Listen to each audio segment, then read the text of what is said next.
Welcome to the After Coffee Show with your host, Antonio Newton of the Newton Group. Today's special guest, attorney Chad Dial with the Dial Law Firm. Hi, my name is Antonio Newton with the Newton Group at Coldwell Banker, and welcome to another wonderful episode of After Coffee. Today I have, once again, another honor and privilege to interview a trusted resource and friend, Mr. Chad Dial with the Dial Law Firm. Chad, welcome. How you doing? Doing well, man. How are you? I'm doing fantastic.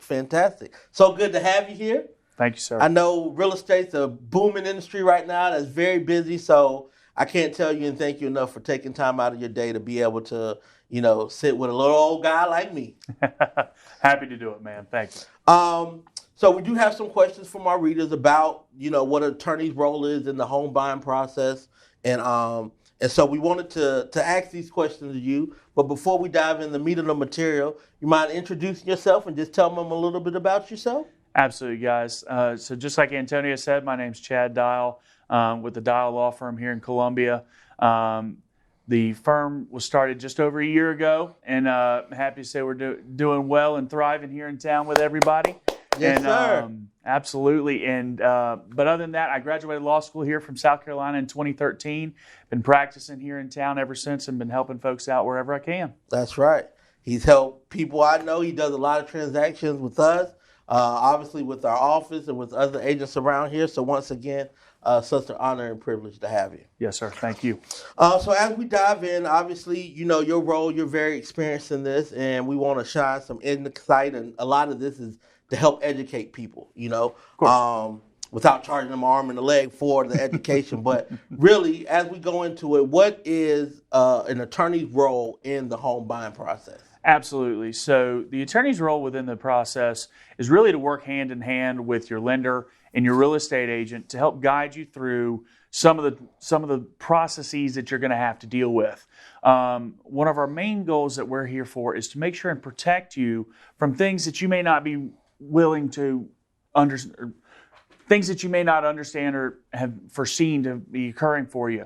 We're going to be checking the property. We're going to be making sure you're getting what you're paying for. We're going to make sure that there's not a major problem going on. You've got Antonio and inspectors that are going out to make sure that the roof's not going to cave in on you, but I'm going to be there to make sure that there's nothing going on with the property itself that's going to cause you big issues down the road. Awesome. And I know, obviously, one of the ways we do that is through a title search. So Absolutely. What is that process of the title search, and how does that play a role in the transaction? Yes, sir. So the title search is one of the fundamental parts of what we're going to be doing for you. During that process, we're going to check all the county records to make sure that there's nothing that's going on that could hinder you in the future being able to sell the property or being able to use it for what you want. If it's a situation where, you're living in a neighborhood and you want to be able to put a pool in, well, we need to know if there's restrictions in there that's going to keep you from being able to do something like that, or saying you can't have pets that you want or anything along those lines. Okay. But it can be much more fundamental too. If you've got a situation where you're going to be buying a lot and you want to be able to build a house, we want to make sure you can build what you want, where it's going to be. There's no other outstanding liens that are against the property that need to be paid off, that if someone down the road could come and try and get that money back from you if we didn't check for you. Okay, awesome. Well, that's good that they got you working behind the scenes to do all that. Mm-hmm. So as part of the title search, obviously there's title insurance. Sure. So what is title insurance? Sure. So title insurance is basically a safeguard that's going to come into play. That after the title search is done, we're going to check the public records to make sure there's nothing there. Title insurance is there to protect you from things that cannot necessarily be found on the surface. So your lender's going to have title insurance as well that they're going to require with the transaction to be able to protect them and their interest with the loan. Title insurance for owners is recommended, but you don't absolutely have to have it. But it's something that is a nominal fee that's going to come through that is necessary to protect you to make sure that your interest is safe. Okay. It's one of those things like if you're going to the beach, you're not going to go without your sunscreen, right? Right. So you want to be sure that you're covered and you've got everything in your bases in line to be able to cover you for anything that is in those records or something that's not in those records that could come back to haunt you. Okay, that makes sense. So with title, you got obviously the deeds that go with that, which transfer to ownership. What kind of different deeds or types of deeds are there? Sure. So there's obviously multiple types out there.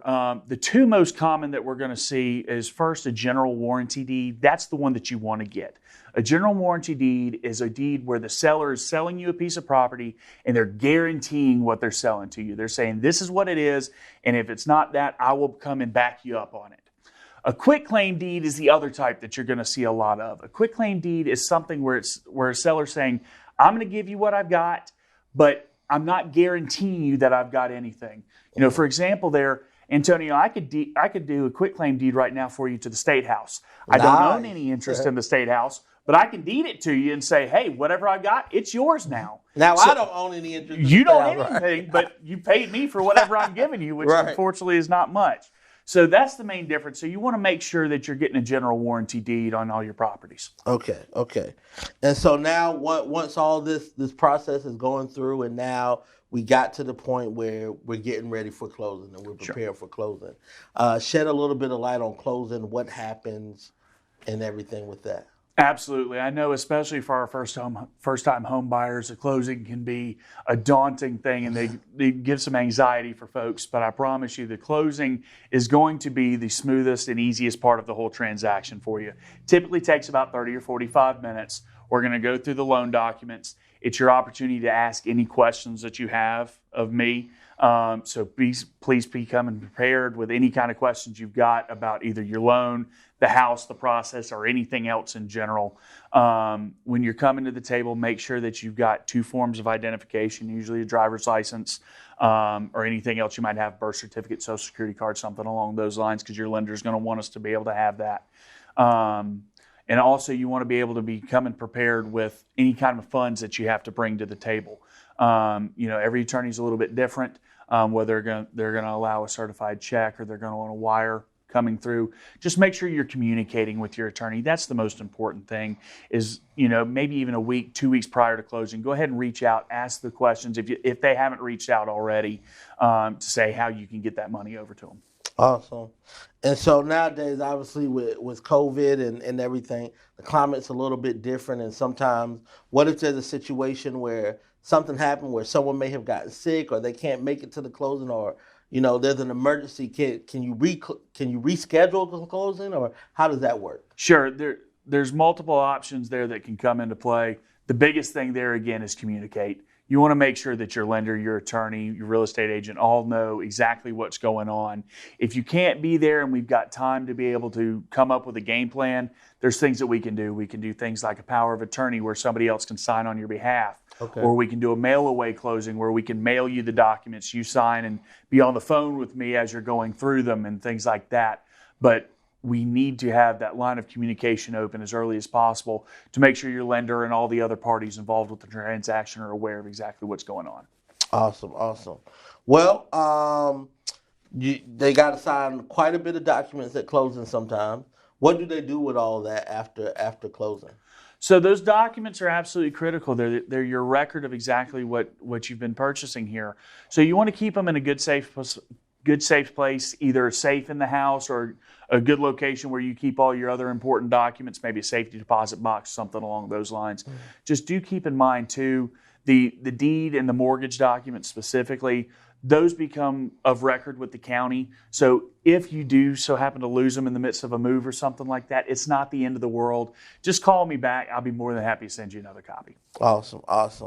And now with the real estate market being the temperature that is, it's very much pretty aggressive here in our local market, mm-hmm. Mainly for sellers. It's a seller's market right now. So we're seeing where people are selling and still trying to purchase another home. Is that possible to do both and do it in the same day? How does that work logistically with Absolutely. You as an attorney from your perspective? Absolutely. From the attorney's perspective, it's not that bad, to be honest with you. It's something that can easily be done.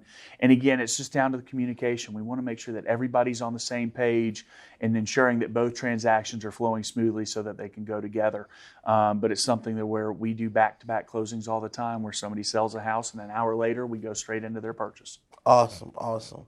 Well, Chad, I think I've asked you the majority of these questions, and I know we were on a time crunch, and I want to thank you so much sincerely for being here, for for taking the time out to talk with the listeners and the viewers that we have, because I think it's so important that they be able to get this information, especially like you said, for the first-time home buyers who don't know. And there's even some first-time home sellers. Those first-time home buyers come to first-time home sellers and they don't know either. Absolutely. So you let them know how they can get in contact with you. How can they reach you? Whether you're using me as an agent or not, Chad's a fantastic attorney to be able to use to do your closing.